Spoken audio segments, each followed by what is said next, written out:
Vamos a continuar con nuestra serie expositiva en el libro de los Hechos. Vamos al capítulo 20, verso 29 al verso 30. Dice la palabra del Señor: porque yo sé que después de mi partida entrarán en medio de vosotros lobos rapaces que no perdonarán al rebaño. Y de vosotros mismos se levantarán hombres que hablen cosas perversas para arrastrar tras sí a los discípulos.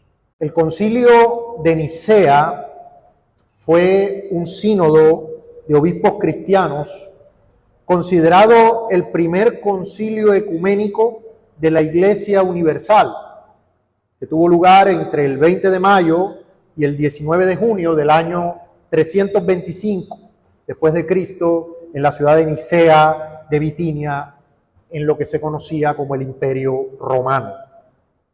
En este concilio se trató el asunto de la relación entre el Padre y el Hijo a la luz de las Sagradas Escrituras, teniendo como principales contendientes a Arrio, un presbítero de Alejandría, que comenzó a enseñar y a defender la doctrina de que Jesucristo no era Dios, sino un ser creado y no eterno, subordinado al Padre.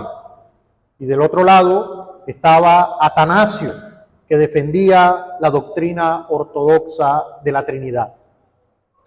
Aunque Atanasio en ese momento no era obispo, sino diácono, y asistió al concilio acompañando a su obispo, que era Alejandro de Alejandría, fue determinante en el desarrollo del concilio, que terminó finalmente con la condena y anatemización de Arrio y sus discípulos. Cuando le dijeron a Atanasio: todo el mundo cree en la doctrina de Arrio, Atanasio expresó la famosa frase: entonces así será, iremos contra el mundo. En este concilio se estableció como la doctrina ortodoxa lo siguiente: creemos en un solo Dios, Padre Todopoderoso, Creador de todas las cosas, visibles e invisibles, y en un Señor Jesucristo, el Hijo de Dios, unigénito, nacido del Padre, es decir, de la sustancia del Padre, Dios de Dios, luz de luz, Dios verdadero de Dios verdadero, engendrado, no creado, de la misma naturaleza del Padre, por quien todo fue hecho, tanto lo que hay en el cielo como en la tierra, que por nosotros los hombres y por nuestra salvación bajó y se encarnó, se hizo hombre, padeció y resucitó al tercer día, y subió a los cielos, vendrá a juzgar a vivos y a muertos. Y creemos en el Espíritu Santo, y a los que dicen: hubo un tiempo en que no existió el Hijo, antes de ser engendrado no existió, fue hecho de la nada, o de otra hipóstasis o naturaleza, pretendiendo que el Hijo de Dios es creado y sujeto a cambio y alteración, a estos los anatemiza la Santa Iglesia Católica Apostólica. Eso fue lo que se definió como la doctrina ortodoxa en este concilio. Hermanos, desde sus inicios más tiernos, la Iglesia de Cristo ha tenido que enfrentar la amenaza de la herejía y el error que quiere llevar a los hombres a la destrucción. Notemos que en este concilio de Nicea, la amenaza que enfrentó la Iglesia fue interna, o sea, fue de hombres que estaban dentro de la Iglesia. Y como tal, esa amenaza fue en cumplimiento, básicamente, de lo que el apóstol Pablo ya había anunciado en los textos que estamos estudiando, que de dentro de los mismos pastores o de dentro de la misma iglesia se levantarían hombres que hablarían cosas perversas. Pero por más evidente que sea el testimonio de las Escrituras al respecto, por más que veamos con fuerza el resurgimiento de muchas de las primeras herejías y falsas doctrinas en nuestro tiempo, hay una realidad hoy, y es que la iglesia no ha escapado del espíritu de la tolerancia mal entendida en nuestra generación. A pesar de que los hombres están presos y esclavos de doctrinas de demonios, hoy es políticamente incorrecto hablar, denunciar o referirse a iglesias y denominaciones apóstatas, a falsos maestros, como si estos fueran independientes de las enseñanzas que proclaman. Hoy en día estamos en la era de la tolerancia. Entonces, decir que tal o cual iglesia tienen una falsa enseñanza o que tal o cual maestro están enseñando el error, hoy es políticamente incorrecto. Hermanos, pero ¿cuál es la realidad de las Escrituras? El principal tema de esta porción que estamos estudiando, ¿cuál es?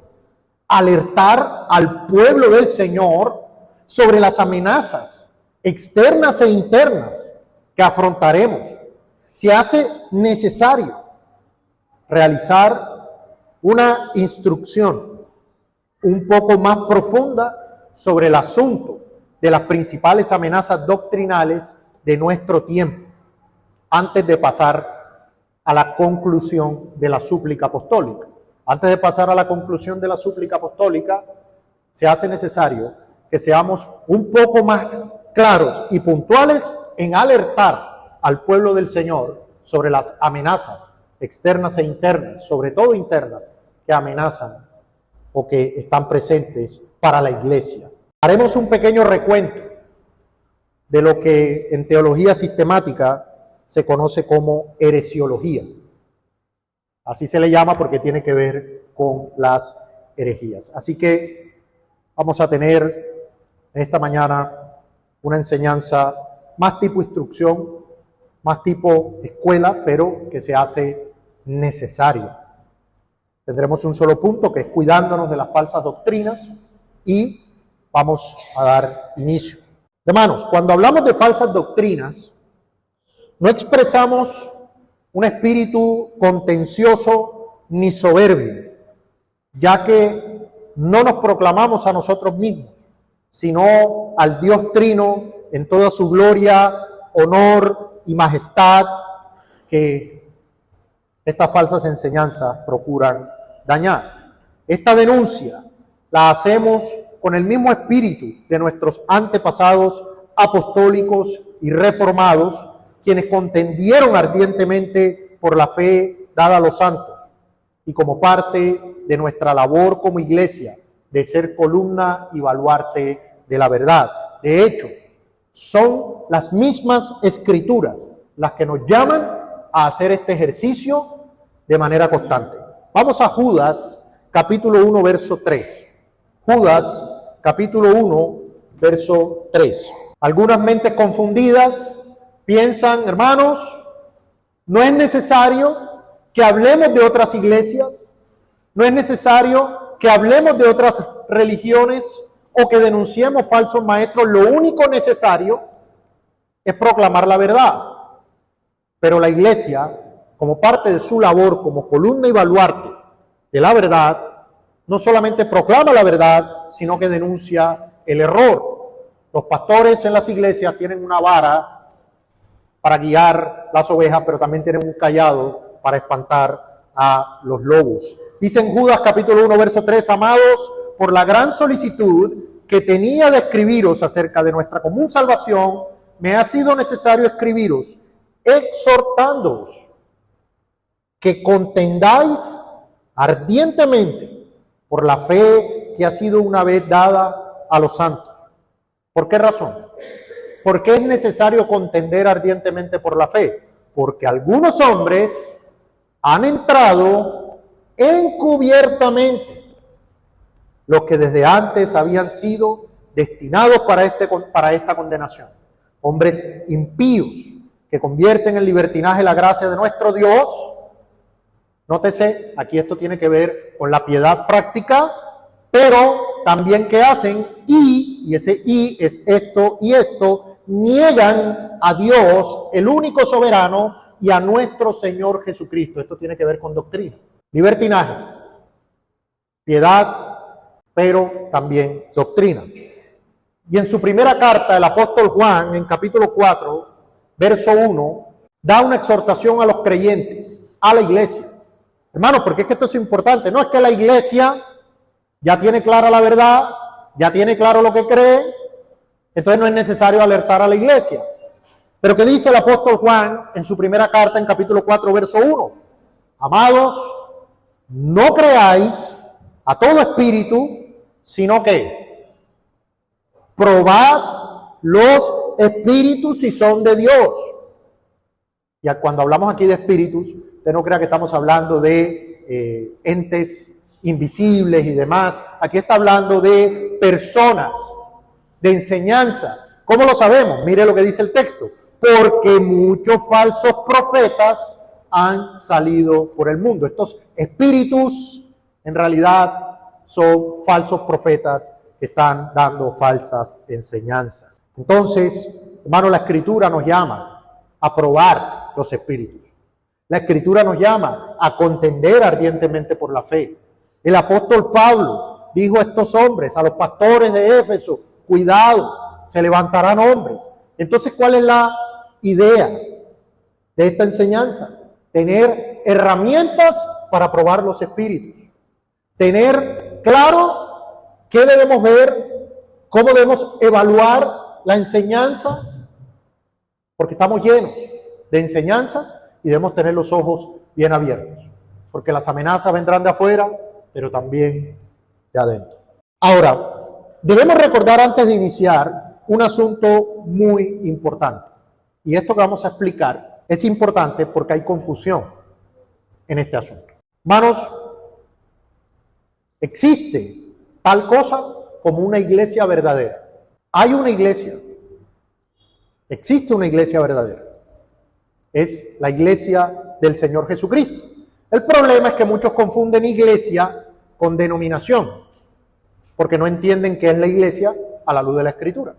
Entonces, ¿cuál es la denominación verdadera? Esa no es la pregunta es ¿cuál es la iglesia verdadera?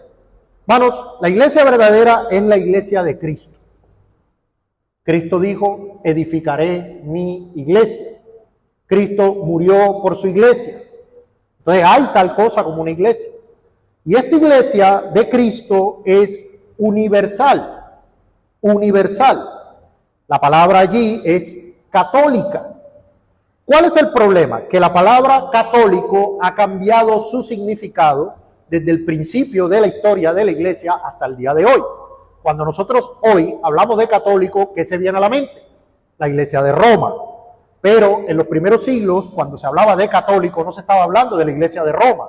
La iglesia de Roma era una de las iglesias locales dentro de todas las iglesias que existían en el imperio. La iglesia de Roma, para ser más exactos, estaba en Occidente, pero habían otras iglesias importantes como Jerusalén, Constantinopla, Éfeso, entre otras. Entonces, debemos recordar que la iglesia de Cristo es universal y está fundamentada sobre los apóstoles y profetas, siendo la principal piedra del ángulo Jesucristo mismo. ¿Qué es la iglesia, hermanos? La iglesia es el cuerpo de Cristo y está compuesta por todos los escogidos que por su gracia han sido, son y serán unidos a una bajo Él por medio de la fe. Esa es la iglesia. Ahora bien, en este sentido, la iglesia es una sola, aunque en el devenir de la historia se han dado múltiples expresiones de diversidad en medio de esa unidad. Esto es muy importante, porque esto es un argumento de la iglesia de Roma que es muy común. No, porque es que los protestantes tienen 47,000 religiones, no es cierto. Ellos confunden iglesias locales o expresiones de la iglesia con religiones. Hermanos, hay unidad de la iglesia universal, pero hay diversidad respecto a algunos asuntos. Me explico. La iglesia universal sostiene las verdades fundamentales y esenciales de la religión cristiana reveladas por el único y sabio Dios en su palabra. Voy a repetir eso. La iglesia universal sostiene las verdades fundamentales y esenciales de la religión cristiana reveladas por el único y sabio Dios en su palabra, tales como la doctrina de la Trinidad, la encarnación de Cristo y su resurrección corporal, la salvación por gracia por medio de la fe, el regreso corporal de Cristo, la Escritura como la palabra de Dios, entre otras. Esas verdades fundamentales y esenciales del cristianismo son sostenidas por la Iglesia universal en su totalidad. Ahora bien, por otra parte, la Iglesia ha diferido en doctrinas tales como el orden de los eventos finales, ojo, no en los eventos finales, en el orden de los eventos finales, algunos asuntos tocantes a la eclesiología, la permanencia de los dones extraordinarios para este tiempo, entre otros temas. Esto es lo que ha llevado a la existencia de denominaciones o expresiones diversas en medio de la unidad del cuerpo de Cristo. Entonces, la Iglesia del Señor Jesucristo, la Iglesia universal, es una. Y en esencia hay una unidad inquebrantable en las doctrinas fundamentales de la fe cristiana. Pero en esa Iglesia universal única hay diversidad de expresiones en otro tipo de asuntos. Entonces, eso es importante de entender. En palabras de un reformado escocés, y lo cito de la siguiente manera: primeramente soy cristiano, luego soy católico, luego soy calvinista, luego soy paido-bautista y luego soy presbiteriano. No puedo revertir ese orden. ¿Cómo lo diríamos nosotros? Primeramente somos cristianos, luego somos católicos, luego somos calvinistas, luego somos credo-bautistas y luego somos bautistas. Así lo diríamos nosotros. Pero en realidad la Iglesia del Señor Jesucristo es una. Es una. En ese orden de ideas, la Iglesia universal hoy se expresa en diversos grupos. Y esto es muy importante. No, o sea, solo los bautistas tienen la verdadera religión y la verdadera revelación del Evangelio. No. Según lo que hemos explicado, la Iglesia universal, esa única Iglesia universal, se expresa en diversos grupos hoy, tales como los metodistas, los presbiterianos, los anglicanos, los pentecostales, los independientes o no denominacionales, los bautistas. Son todas ramas del mismo árbol. Son todas ramas del mismo árbol. Es la Iglesia universal expresada de diversas maneras, pero en esencia sostienen el mismo cuerpo fundamental de doctrina. Las diferencias están en otros asuntos. Eso es importante. ¿Por qué? Porque es en medio, hermanos, de esa diversidad en donde encontramos la expresión de la Iglesia universal. Como le diría el reformador Juan Calvino, donde quiera que se predique la palabra de Dios, es decir, la doctrina apostólica, estas verdades fundamentales, inquebrantables, y se practiquen las ordenanzas, ahí está la Iglesia universal. No, que es bautista, pues ahí está la Iglesia universal. Es presbiteriana, ahí está la Iglesia universal. Es pentecostal, ahí está la Iglesia universal. Entonces, eso es importante de entender, porque en medio de esa diversidad es en donde Satanás busca pescar en río revuelto para inyectar la mentira y el error. Muchos afirman: yo también soy iglesia cristiana. Porque algunos dirán, bueno, si la iglesia cristiana, la iglesia universal es diversa, pues entonces cualquiera puede decir, yo soy iglesia cristiana, pero no. Así que vamos ahora a ver cuáles son las características de las sectas que se hacen llamar cristianos. Hermanos, con los ojos bien abiertos, usted va a ver, cuando ve una iglesia, una enseñanza, un espíritu particular, un maestro enseñando algo, usted lo va a pasar por el filtro de estas cosas que tienen su fundamento en las Escrituras. Y usted va a decir, no, ahí no está la Iglesia universal, ahí no está la iglesia. O sí, ahí está la iglesia, con diferencias, con expresiones distintas en asuntos respecto a lo que yo creo, pero ahí está la iglesia. Entonces, es importante entender esto. Hermanos, ¿qué es una secta? Hay dos tipos de secta. En primer lugar, hay unas sectas que se les llama hoy en día sectas destructivas. Son sectas que no solo destruyen el alma, sino que también destruyen el cuerpo. ¿sí? Ahí hablamos de sectas suicidas, sectas, por ejemplo, como la del reverendo Jim Jones, que llevó al suicidio masivo más grande de la historia, donde se suicidaron casi 1000 personas, o por ejemplo el tema de David Koresh, que dijo que él era Cristo y se encerró en un estado de los Estados Unidos y se fue a las balas con la policía. Esas son sectas totalmente, de alguna manera, aparte de lo que podríamos llamar sectas cristianas.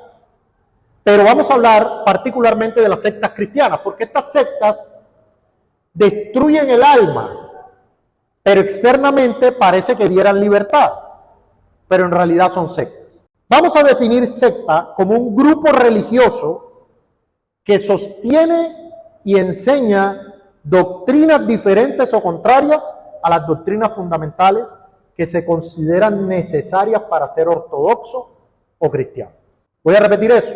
Una secta cristiana, comillas, es un grupo religioso que sostiene y enseña doctrinas diferentes o contrarias a las doctrinas fundamentales que se consideran necesarias para ser ortodoxo o cristiano. En ese orden de ideas vamos a revisar qué nos dice la Escritura y miraremos ejemplos. La primera característica de una secta que se hace llamar cristiana es la siguiente. Cristo no es el centro de su doctrina.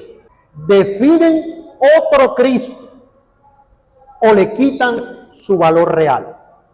Esa es la primera característica de una secta cristiana. Ellos dirán, somos cristianos.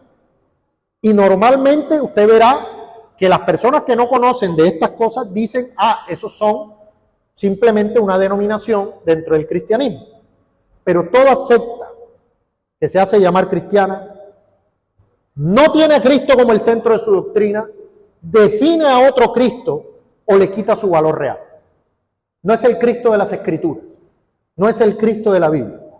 Y esta es la primera prueba para usted probar los espíritus. Nótese que en el texto que miramos, Primera de Juan, vamos nuevamente allá, y usted verá que la primera prueba que el apóstol da para probar los espíritus, en Primera de Juan capítulo 4, la primera prueba es la cristología, es la definición correcta de la persona de Cristo. Si un grupo sostiene o enseña otro Cristo que no es el de la Biblia, es una secta. Punto. Dice en Primera de Juan capítulo 4 verso 2, en esto conoced el Espíritu de Dios. Todo espíritu que confiesa que Jesucristo ha venido en carne es de Dios. Y todo espíritu que no confiesa que Jesucristo ha venido en carne, no es de Dios. Y este es el espíritu del anticristo, el cual vosotros habéis oído que viene y que ahora ya está en el mundo. ¿Cuál fue la primera prueba para saber si es de Dios o no es de Dios? La cristología. ¿Qué dicen sobre Cristo? ¿Tienen al Cristo de la Biblia? ¿No tienen al Cristo de la Biblia? Son el espíritu del anticristo. Los unicitarios o Jesús solo, pentecostales del nombre que se les llama hoy, por ejemplo, creen que Jesucristo, el Hijo de Dios, es el mismo Padre. Nótense eso. Ellos creen que Jesucristo, el Hijo de Dios, es el mismo Padre que se encarnó en forma de hombre. Es decir, el Padre y el Hijo no son dos personas distintas, sino una única persona que tomó dos modos en la historia de la redención. Y también afirman, por ende, que antes de su encarnación, el Hijo de Dios no existía, ya que solamente estaba el Padre. Esa es la enseñanza de los pentecostales unicitarios o Jesús solo. ¿Qué dice Juan, Evangelio de Juan, capítulo 17, verso 1? Evangelio de Juan, capítulo 17, verso 1. Vamos a ver si esto que los pentecostales unicitarios afirman está conforme a las Escrituras. Juan, capítulo 17, verso 1. Dice, estas cosas habló, ¿quién? Jesús. Y levantando los ojos al cielo dijo, Padre, la hora ha llegado.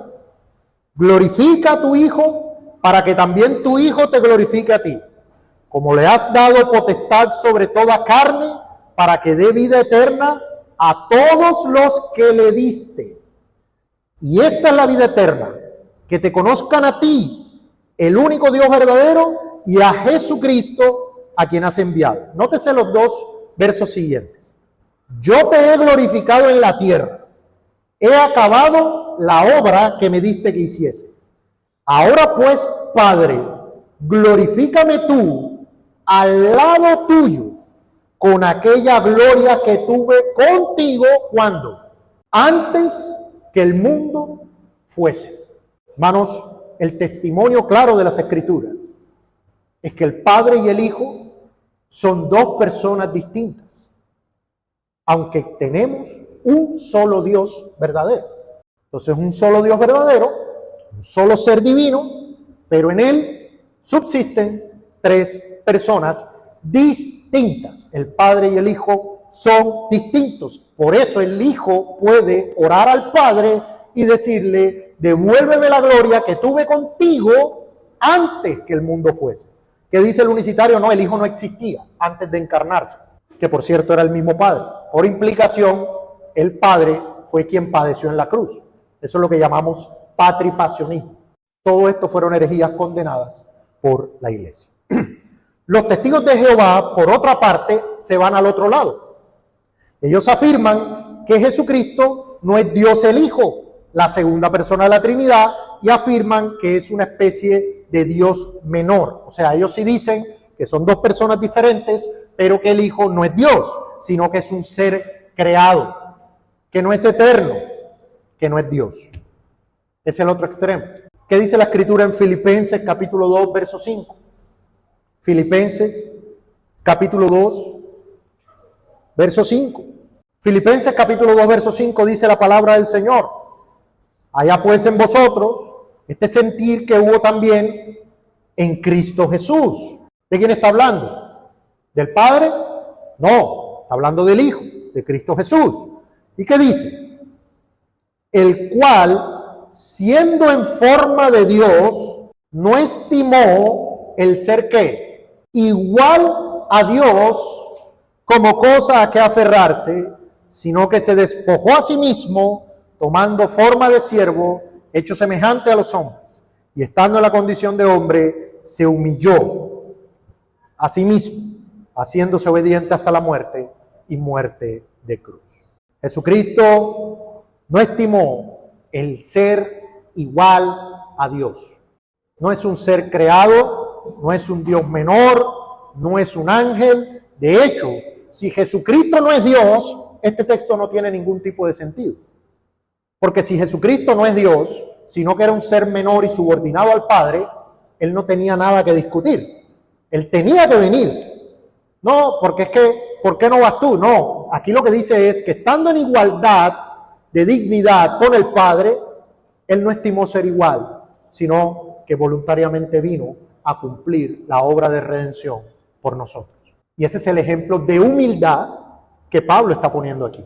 Entonces, el testimonio de las Escrituras es claro, hermano. Si alguien no trae esta doctrina de que Jesucristo, el Hijo de Dios, es la segunda persona de la Trinidad, es verdadero hombre y verdadero Dios, que vino, se encarnó, murió por nuestros pecados en la cruz, resucitó al tercer día, fue glorificado, está a la diestra del Padre. Si alguien no trae esta doctrina, no es cristiano, es una secta.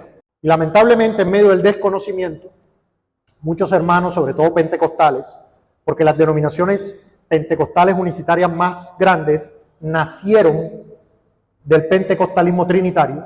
Lamentablemente, muchos pentecostales trinitarios les dicen hermanos.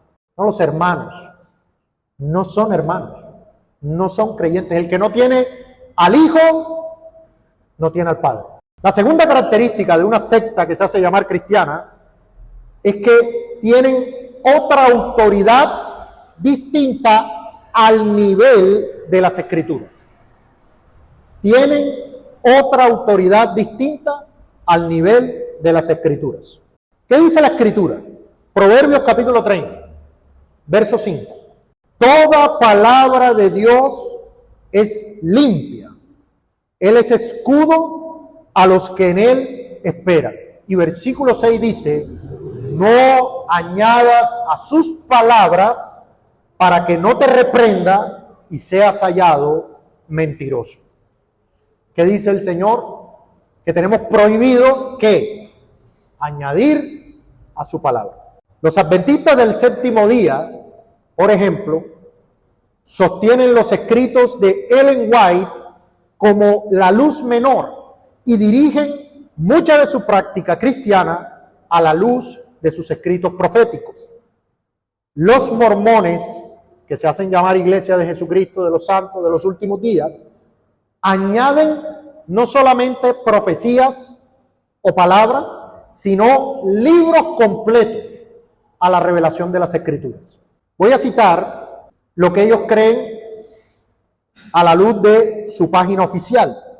Ellos dicen lo siguiente: al igual que la Biblia, el libro de Mormón es un registro divinamente inspirado y compilado por antiguos profetas y registra la palabra de Dios a sus hijos en las Américas.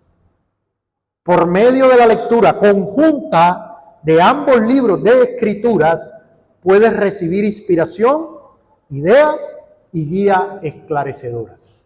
Hermanos, esto no es solo una herejía, esto es una blasfemia. Dios ha puesto su palabra al nivel de su nombre. Cuando yo digo que tengo otra palabra inspirada, no queremos estar en estos zapatos, hermanos, en el día del juicio. No queremos estar en estos zapatos. Tienen revelación adicional. Tienen libros, tienen profecías, entre otras cosas. Y es común. Los testigos de Jehová tienen la Watchtower, que saca, ellos le llaman la atalaya, y ellos sacan revelación, y eso es vinculante para toda la iglesia.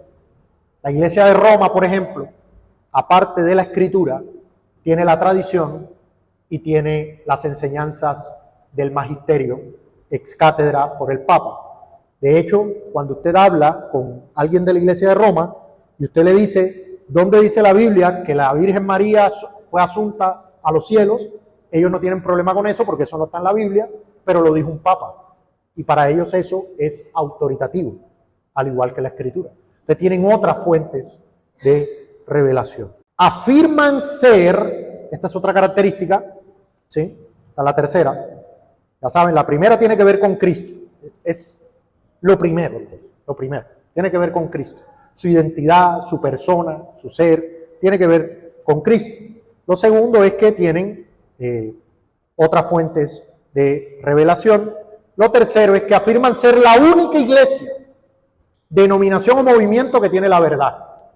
Entonces usted ve una iglesia que dice, por ejemplo, los bautistas, no, nada más la iglesia bautista tiene la verdad, eso es sectario. Porque la iglesia universal de Cristo no es denominacional, es un cuerpo espiritual. De Cristo la cabeza es espiritual, evidentemente el cuerpo es espiritual. Entonces no es denominacional, institucional o jerárquico. Así que ninguna iglesia puede decir, no, nosotros somos la única iglesia que tiene la verdad. Estoy hablando desde el punto de vista denominacional.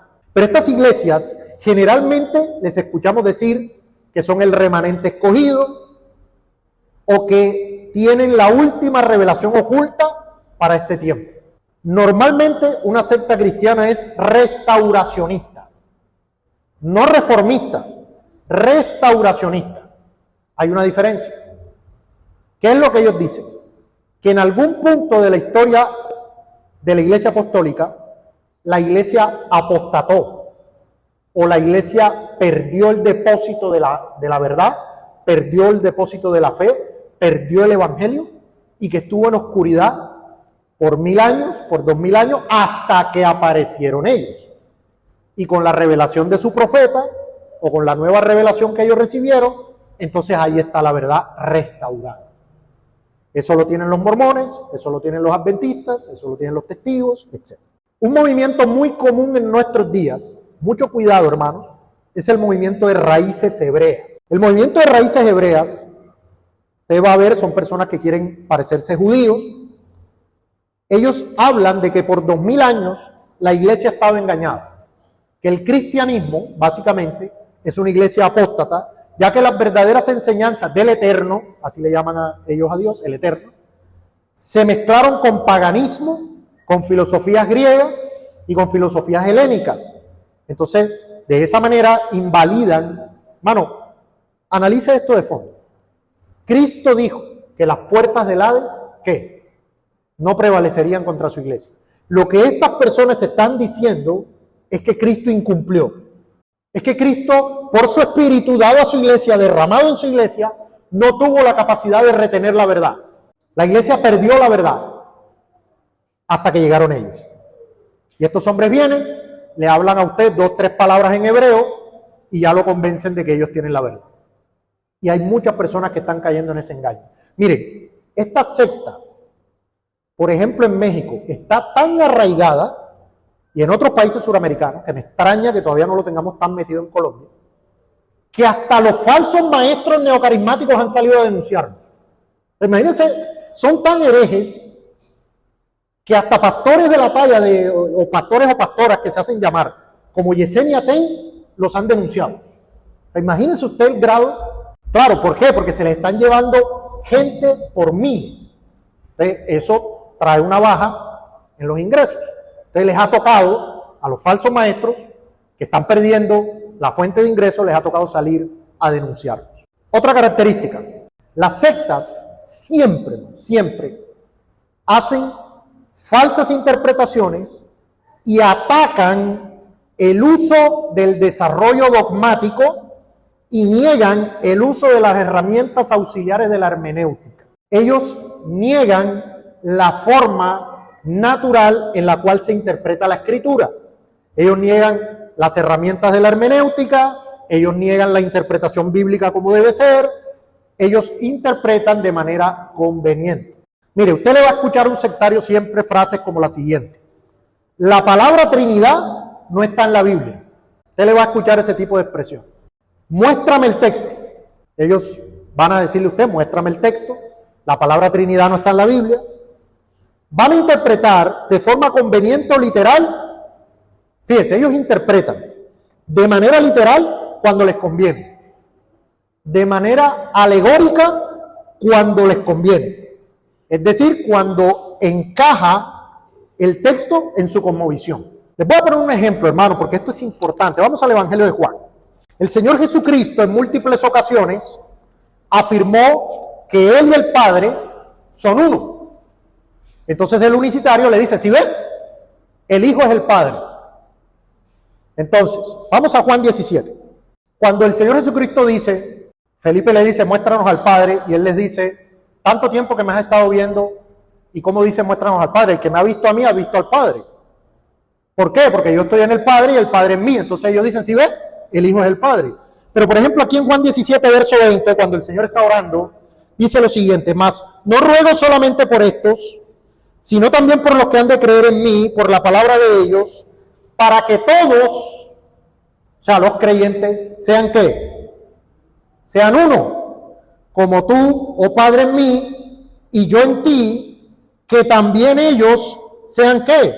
Sean uno. ¿Quiere decir que todos los creyentes nos vamos a unificar en una sola persona? Por supuesto que no. Aquí el Señor Jesucristo está hablando de una unidad compuesta, una unidad en varias personas. Entonces cuando Él dice, yo y el Padre somos uno, evidentemente no está diciendo que Él es el Padre. Vamos a Juan 14. Juan 14. En versículo 8 dice, Felipe le dijo, Señor, muéstranos al Padre, y nos basta. Jesús le dijo, tanto tiempo hace que estoy con vosotros y no me has conocido, Felipe.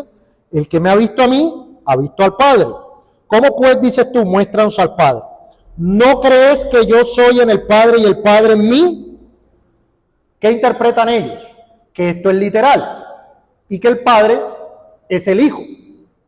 Pero ¿qué pasa? Leamos el versículo 20. Dice, en aquel día vosotros conoceréis que yo estoy en mi Padre y vosotros en mí. ¿Quiere decir que nosotros somos el Hijo? No, pero el Hijo dice, ustedes están en mí. Entonces, ¿qué va a hacer el unicitario? Va a leer los versos 8 al 10 de manera literal y va a leer el verso 20 de manera alegórica. Él va a decir que un verso es literal y el otro no. ¿Por qué? Porque los únicos versos que se deben leer literal son los que apoyan su doctrina.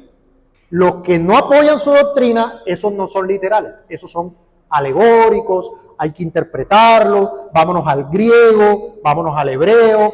Hermanos, Mateo capítulo 4. Y les voy a mostrar en este texto, en Mateo 4, que ese espíritu de los sectarios, cuando hacen eso, no viene de ellos, sino del padre de la mentira. Hermanos, esto es demoníaco, es satánico. Hermanos, es del diablo, literal. Miren lo que dice en Mateo 4, verso 5.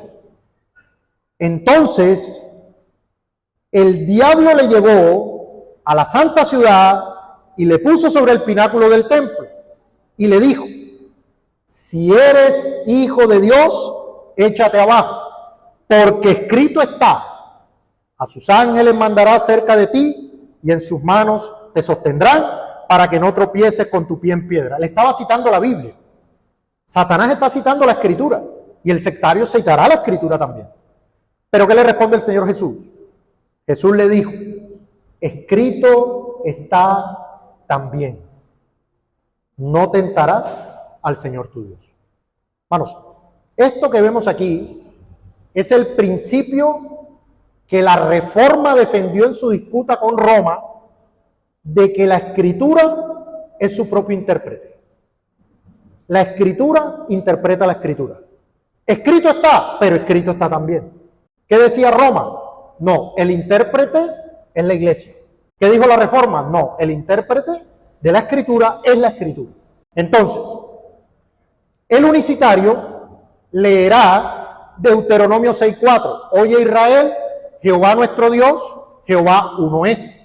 ¿Y nosotros qué decimos? Amén. Escrito está. Pero cuando vemos que el Padre es Dios, que el Hijo es Dios, que el Espíritu es Dios, o vemos el texto del bautismo del Señor Jesucristo, donde el Hijo está en el agua, el Padre habla desde el cielo y el Espíritu desciende como paloma, ellos dirán: no es literal, es alegórico, hay que interpretarlo. Todo se interpreta a la luz de la doctrina fundamental que ellos tienen. Todos los textos trinitarios hay que interpretarlos a la luz de Deuteronomio 6:4. O sea que todo sectario negará la interpretación, las herramientas de hermenéutica, o que la Biblia sea su propio intérprete. Cuando dice la Escritura que Dios es uno, nosotros decimos amén. Cuando dice que el Padre es uno, que el Padre es Dios, decimos amén. Cuando dice que el Hijo es Dios, decimos amén. Cuando dice que el Espíritu es Dios, decimos amén. Y cuando dice que es un solo Dios en tres personas, como en el bautismo del Señor, ¿qué decimos? Amén. No vamos a negar lo que la Escritura dice. Hermanos, Dios es como se reveló, no como yo crea. Dios es como se reveló, no como yo entienda. Es como se reveló. Otra característica, y esta es clave también: enseñan al hombre a conseguir su propia salvación, o incluyen algún tipo de obra que acompaña a la sencilla fe en Cristo. O enseñan que el hombre gana su salvación, o le agregan a la fe. Uno de los lemas principales de la Reforma, ¿cuál fue? Sola fide. Entonces, puede que haya algunos sectarios que descaradamente digan que el hombre gana su salvación. Pero habrá otros que dirán: no, la fe es necesaria, pero no suficiente. La fe es necesaria, pero no suficiente. Y ese, hermano, ese punto es el principal problema con la iglesia de Roma. Ese es el principal problema y fue la ruptura total de la Reforma con el catolicismo romano. El catolicismo romano oficialmente enseña que el ser humano merece su salvación cuando coopera con sus obras. Hermano, y eso no se lo puede negar ningún erudito, teólogo o estudioso católico. Ninguno. Mire lo que dice el Catecismo de la Iglesia Católica en su tercera parte, primera sección. puesto que la iniciativa en el orden de la gracia pertenece a Dios, nadie puede merecer la gracia primera. Ellos dicen, se necesita la gracia, y nadie puede merecer la gracia primera en el inicio de la conversión, del perdón y de la justificación. Esa justificación en el sistema romano se logra por el bautismo. Pero mira lo que dice: bajo la moción del Espíritu Santo y de la caridad, ellos a la caridad le llaman, son las buenas obras. Bajo la moción del Espíritu Santo y de las buenas obras, podemos después merecer en favor nuestro y de los demás gracias útiles para nuestra santificación, para el crecimiento de la gracia y de la caridad y para la obtención de la vida eterna. Podemos hacer obras para merecer la vida eterna. Y de hecho no son solo para nosotros, sino también para los demás. Eso es lo que en el catolicismo se le llama obras supererogatorias, que son las obras de los santos. O sea, los santos son tan buenos que les quedó santidad para ellos y para los otros. Entonces usted ora y las obras de los santos, la gracia de esas obras les da a usted. Por eso es que se le ora a los santos, porque ellos tienen obras que van más allá de lo que necesitaban para agradar a Dios. Hermanos, en la Reforma Protestante, y esto es importante porque nosotros somos de alguna manera hijos de la Reforma. Hermanos, la Reforma Protestante, Roma consumó su apostasía. No digo que la empezó, digo que la consumó. Mire lo que dijeron. Esto hace parte de los anatemas del Concilio de Trento, en donde nos lanzaron maldiciones a más no poder a los reformados. Ellos en Trento dijeron esto. Quiero que note con mucha atención, hermano, esto es importante, porque como iglesia debemos tenerlo claro. Porque entonces uno va y le hacen una pregunta, venga, el catolicismo romano, allá son creyentes, y uno, no sé, de pronto. Imagínate, tal es el poder de Roma, aún, que incluso algunos maestros que se les llama reformados no se atreven a decir que no son iglesia o que apostataron. Mire lo que dijeron en la Reforma del Concilio de Trento. Si alguno dijere que el pecador se justifica con solo la fe, entendiendo que no se requiere cosa otra alguna que coopere a conseguir la gracia de la justificación, y que de ningún modo es necesario que se prepare, que se disponga, con el movimiento de su voluntad, sea excomulgado. Si alguno dice que el pecador se justifica con la sola fe, sea excomulgado. El Canon 26 dice: si alguno dijere que los justos, por las buenas obras que hayan hecho, según Dios, no deben aguardar ni esperar de Dios retribución eterna por su misericordia y mérito de Jesucristo, si perseveraren hasta la muerte, obrando bien y observando los mandamientos divinos, sea excomulgado. Si alguno dijere que por las buenas obras no deben esperar retribución eterna, sea excomulgado. Podríamos leerlos todos, pero por tiempo solamente vamos a leer este último. Si alguno dijere que las buenas obras del hombre justificado de tal modo son dones de Dios, que no son también méritos del mismo justo, o que este mismo justificado, por las buenas obras que hace, con la gracia y con los méritos de Jesucristo, de quien es miembro, no merece en realidad aumento de la gracia, la vida eterna, ni la consecución de la gloria, sea excomulgado. O sea, si alguno dice que las buenas obras del hombre justificado son dones de Dios, es excomulgado.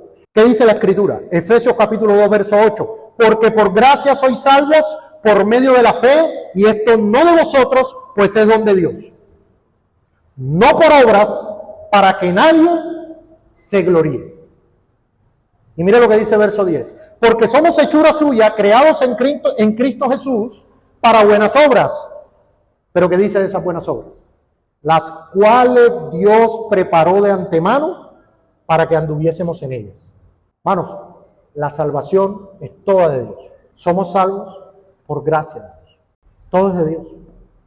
No que mis buenas obras yo debo esperar y merecer la vida eterna, merecer la justificación.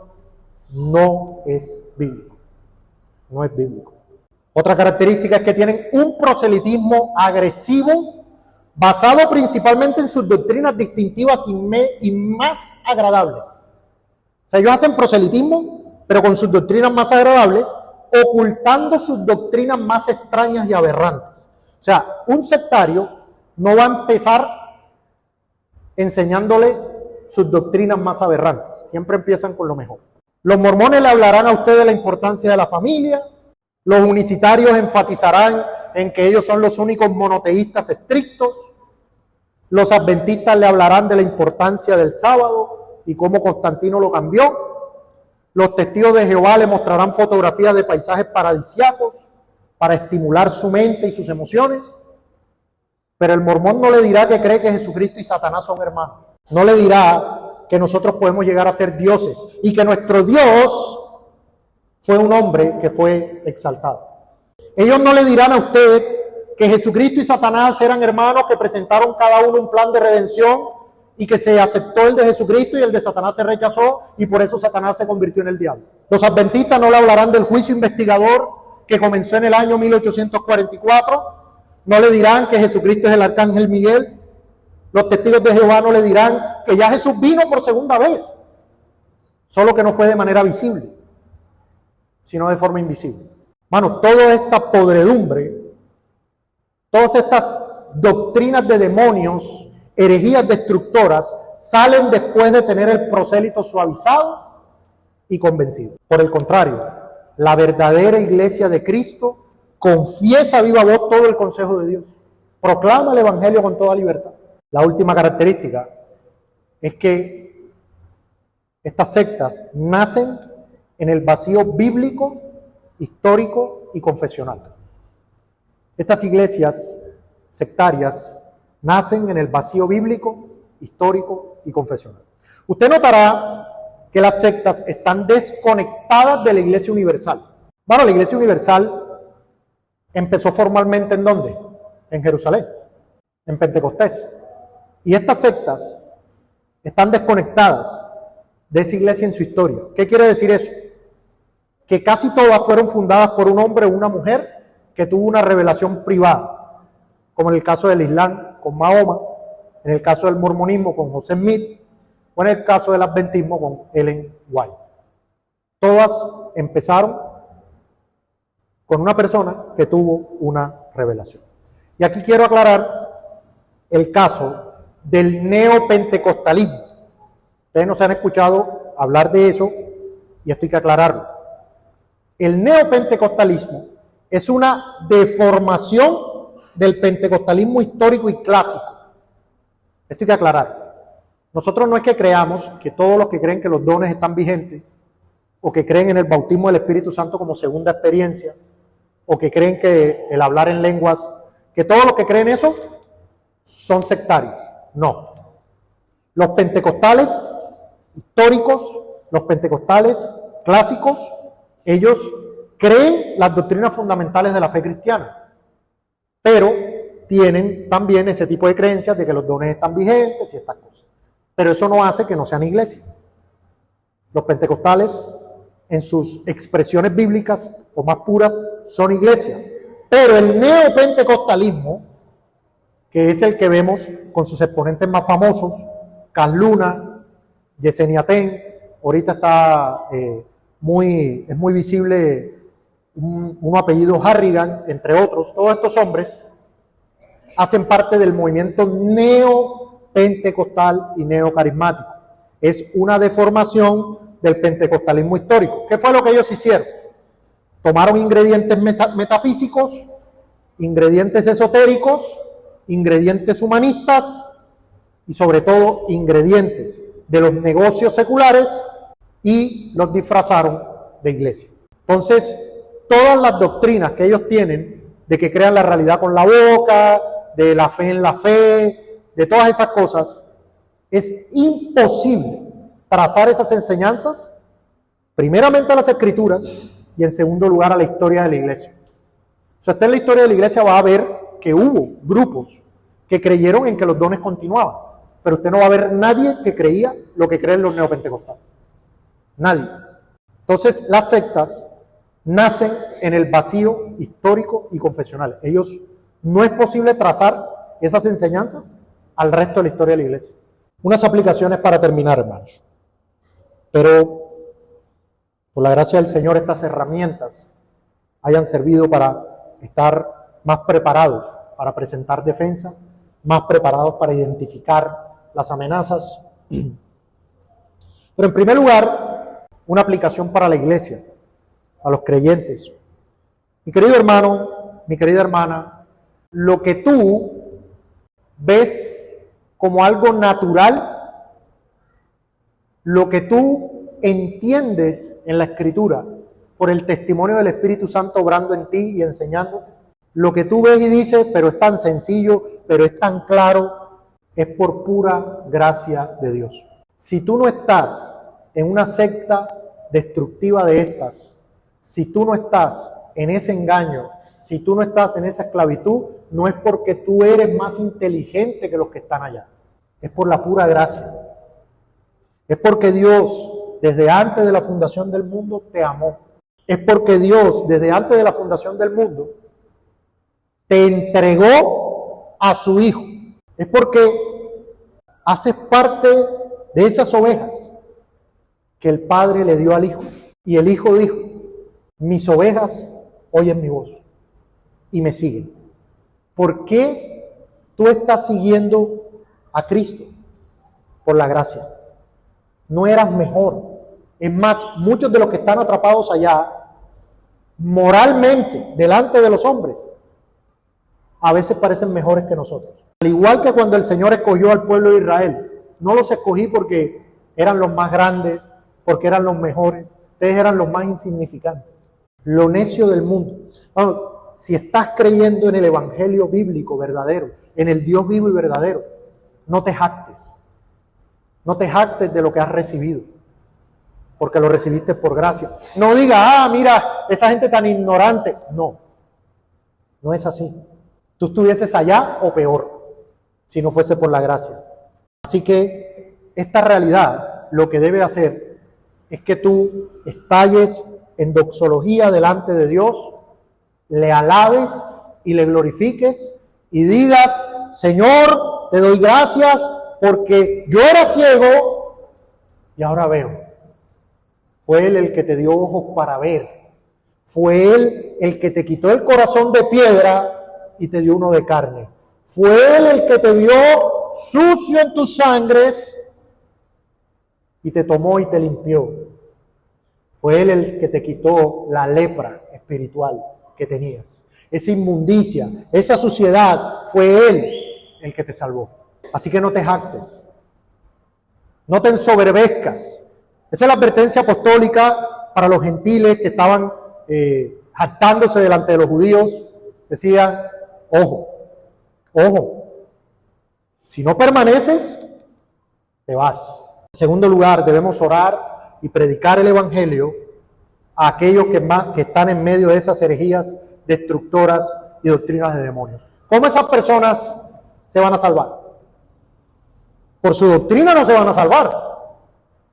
El evangelio, que es poder de Dios para salvación. Hermanos, tal vez aquí muchos tenemos familiares, amigos, metidos en ese error, en esas mentiras. Hay que orar. Y hay que orar porque quien está en el engaño religioso se endurece peor que el que está en el mundo. Ambos están en el mundo, pero este se endurece peor porque se cree justo. Se cree que está bien con Dios. Hay que orar y hay que predicarles el evangelio, porque esa es otra característica, tal vez no la mencioné, pero usted se va a dar cuenta de algo. Ningún sectario, ninguna de estas sectas cristianas que hemos mencionado, le habla a usted del evangelio. Ninguna. Es increíble.